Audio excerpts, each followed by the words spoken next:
Hello, beautiful people. It is Nichelle, aka TishAngelish. I'm coming to you today to just inform you of.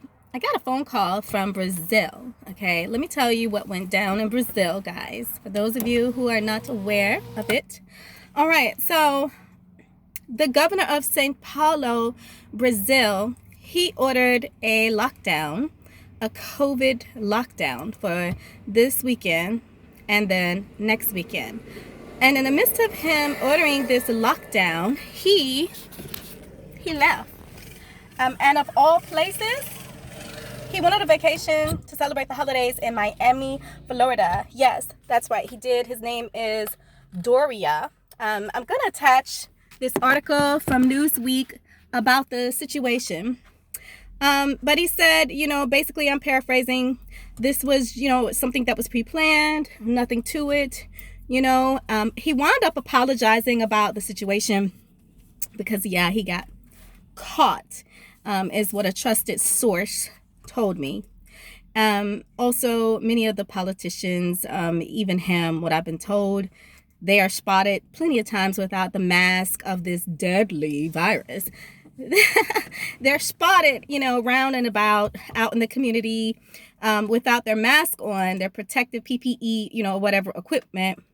I'm just calling it that. Not that it's the proper term, but they're caught unprotected. They're caught without their mask. And then when they go to do these little interviews, they put everything on, for this deadly virus that's out everywhere. I'm not saying that it's not a real virus. I'm just saying I don't think it's all of what they are trying to say. And it's more of a numbers shift game. If you were to look up the statistics for this time of year, for the pneumonia, the flu, the common colds, and all of the deaths from those type of sicknesses, you will see that less people are dying in this year compared to the prior years, and those numbers are being shifted to the so-called Sharona. So, it's just very odd, interesting indeed, isn't it? Is it not? Okay, but from Newsweek, and I will definitely attach this article, it says, in Miami on Wednesday, despite imposing strict lockdowns back in his home city, in an image posted to Twitter on Thursday by journalist Glenn Greenwald, the official is shown with his wife, Bia Doria. Okay, so listen to this tweet. How about take a look? Take a look at it. Hopefully you can see it. The lighting is good. The conservative governor of Sao Paulo, I hope I'm pronouncing that correctly, home to the hemisphere's largest city, has imposed he's the governor. Strict lockdowns is what he imposed for this weekend and next weekend, including stricter ones recently demanding everyone stay home. But he got caught in Miami. Yes, that's right. In Miami, Florida, the USA. What? Well, the cases are so awful. Yeah, he was there with his wife for a warm Christmas and New Year's holiday. Okay, the date on this tweet, 9:17 a.m., December 24th, 2020. Okay, so he imposes these strict lockdowns and stricter ones recently demanding everyone stay home. But he got caught. Anyway, he apologized, and then he said he immediately announced that he was returning to Brazil. He apologized with the excuse that the vice governor tested positive for COVID. Doria and his wife were previously spotted boarding a plane at this airport. According to the Portuguese news outlet, they speak Portuguese in Brazil. That's their primary language. The plane was bound for Miami International Airport. I'll attach this link if you want to read further. Things that make you go, okay, and whatnot. Got some more news for you. Then my trusted inside friend, source of Brazil, tells me that this Brazilian governor of Sao Paulo, Doria, instead of him getting and distributing the vaccine and buying from Oxford, the Oxford vaccine is $4 a pop, okay? He's getting a $10 a pop, $10, per person vaccine. That's what he's going to use the Brazilian funds for. Instead of him utilizing the $4 vaccine per person, from Oxford. Oxford came up with their own vaccine. Okay, the price is $3 to $4. It's a fraction of the cost of some other vaccines. I will post, this is from the New York Times. He goes from my inside source in Brazil, and he has made some type of pact with, I don't want to say it out loud, CHINA. Yeah, spell it out. Yeah, he's getting it from them, and it's a lot higher. It's, I want to say $6 more. Yeah, $10 a pop, because they are assisting him with his elections. And from my understanding, him and the president of Brazil, they're not seeing eye to eye. It's always some drama going on with the two of them. Apparently, Doria, let me tell you what else he did. So he agreed to have the carnival. I don't know if you're familiar with the famous carnivals of Brazil. He agreed, he went on and chose to have the carnival this year. I guess it was around, I don't want to quote, but it was so many months ago. It was the earlier part of the year, or the first half of the year. Whenever the heck it was, he agreed to have this carnival, but then when the COVID so-called Sharona cases spiked higher, he blamed it on the president. But it was his idea to have his little state, of St. Paulo, to have the carnival. So, yeah, but my thing is this: pay attention to everything that the CHINA have their hands in, because it seems to me that he is in bed with them. Yeah, CHINA. Yeah, because of that whole, why is he going with their vaccine when that's not so good on the economy of St. Paulo? Will it not be? Is it really a smart decision? It's definitely not something for the people. So who is it for? It's to benefit I guess it's to benefit him. So, pay attention to these things. Also, I want to talk to you about one more thing. Some citizens are resorting to sovereignty citizenship, but if you're going to do it, you might want to go ahead and do it now. Okay, there are pros and cons. I'm going to attach an article. It's called Connect Us, and maybe a video or two. I have friends that are possibly getting sovereignty. Not that it's going to help you when everything goes down. And it looks like we're probably 2 steps from a war. So the rapture is pretty much imminent. But yeah, I'm not going to get into that right now. I really can't talk about it without reading something right now. But from my understanding, you have to come out of the system. You're coming out of the Babylonian system when you apply for your sovereignty. So you're a U.S., I don't know how your citizenship goes, but you're pretty much on your own. So you probably wouldn't get governmental benefits and things of that nature. You probably wouldn't be able to, if your children, if you apply for their sovereignty, okay, then that means that you can't send them to the public schools, but you can get monies. It's like buying back your birth certificate, from what I've been told, but I don't know enough about it to really talk about it right now. So I will attach some information, all right? But a lot of people feel like that's their meal ticket, out of, coming out of the Babylonian system, and maybe even protecting them from what is to come. Personally, I don't know if there's any protection other than God, but it may not be a bad idea to do so. But if you're going to apply for sovereignty, now would be the time to do it. Of course, you probably have to have your Social Security, driver's license, and different documents accessible. So I'm trying to get my stuff, which was stolen. I'm trying to get mine back because I might be applying for sovereignty. So definitely something that we can talk about later. I'll do a little bit more research. I'm not prepared to talk about that stuff right now. Might not be a bad idea, though.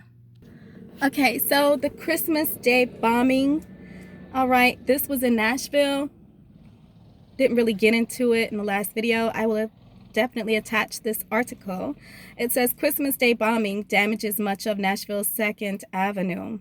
The Metro Nashville Police released a surveillance photo of an RV responsible for what they believe was an intentional bombing on Christmas morning. Perhaps this was a test run of what is to come. I'm not sure. But it just strikes me as things that make you go, because remember, 2 videos ago, the Lord showed me some type of mass something was going to happen and kill some people. So maybe this is a test preload of what is to come. Who knows? But it says, according to police, the vehicle arrived. Yeah, no, I saw a second 911. That's what I saw. I will definitely attach that video here. So this makes me think that, I don't know, anything could pop off at any given moment. According to police, the vehicle arrived on 2nd Avenue at 1:22 a.m. Anyone with information on the RV or bombing was asked to call the Crime Stoppers. Okay. Nashville Mayor John Cooper signed an executive order which declares a state of civil emergency and enacts a curfew within the area bounded by James Robertson Parkway, 4th Avenue North, Broadway, and the Cumberland River. The curfew will remain in place until Sunday. Wow. Metro Police said that tissue was found, at the explosion site, but Chief Drake could not confirm if it was a human victim of the incident or not. Nashville law enforcement sources, this was tweeted by Catherine Herridge, tell CBS News that they found what appear to be human remains. That's so gross. They don't know whether or not it came from an explosion or not. This explosion did cause AT&T outages, so our prayers are definitely with Nashville. The FAA temporarily halted flights out of Nashville due to the ongoing telecommunications issues, and some flight corridors were restored while others remained closed. The FBI took the lead in the investigation. 3 people were injured. I heard that 30 were affected. I'm not sure of all of the effects, of the people, but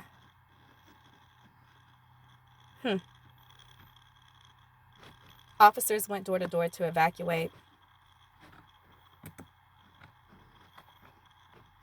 See if I can get the sound here going. Listen, you know how tough this year. For the Middle District of Tennessee, he will be followed by Mickey, that's Mickey French, Special Agent in charge of the ATF for this area. He will be followed by Matt Foster, he's Special Agent in charge of the Nashville FBI office. And then Nashville Fire Department Chief Director William Swan will speak to some operations that are taking place on 2nd Avenue. Chief John Drake. Thank you, Don. Good afternoon. This morning, around 5:30 a.m., officers responded to a call for shots fired in the downtown area, specifically 2nd and near Commerce. As officers responded, they encountered an RV that had a recording saying that a potential bomb would detonate within 15 minutes. Officers, upon hearing that, decided. Okay, guys, I'll just attach this link to evacuate the buildings nearby. Again. So they began knocking on doors, making announcements, having emergency communications, communicate with everyone to get people safe. Shortly after that, I don't know, y'all. All I'm hearing right now is planned. I'm sorry. That's what I'm hearing in the spirit realm. It really is. All right, guys, I'm going to take you right now to Twitter. Fox News has right here a tweet about the Nashville bombing. Suspect identified as Anthony Ken Warner, 63 years old, police sources say that he's behind this Christmas Day bombing in downtown Nashville. I'm just now looking at this. I don't know. The RV used in the Nashville bombing was playing the song Downtown. Wow. The lyrics are, when you're alone and life is making you lonely, you can always go downtown. That's really weird. I had no idea.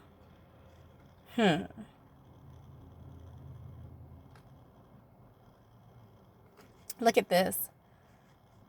It's stated to be an intentional act, meaning a white person committed this terrorist act. We all know when a POC commits terrorism, they love to call it that. But as soon as a white person commits terrorism, they pull out the thesaurus. It shall be called. This is a tweet by Plenty of Perjury. Let me see what other information I can find, guys. All right, you guys, I'm going to stop it right there. I'll be back if anything else. I love you. Have a blessed and wonderful day. Be rapture ready. Look up, our redemption draws nigh. We are one step closer, or either 2 or 3 or 4 or 5. All right, y'all. See you later. Bye. Mwah.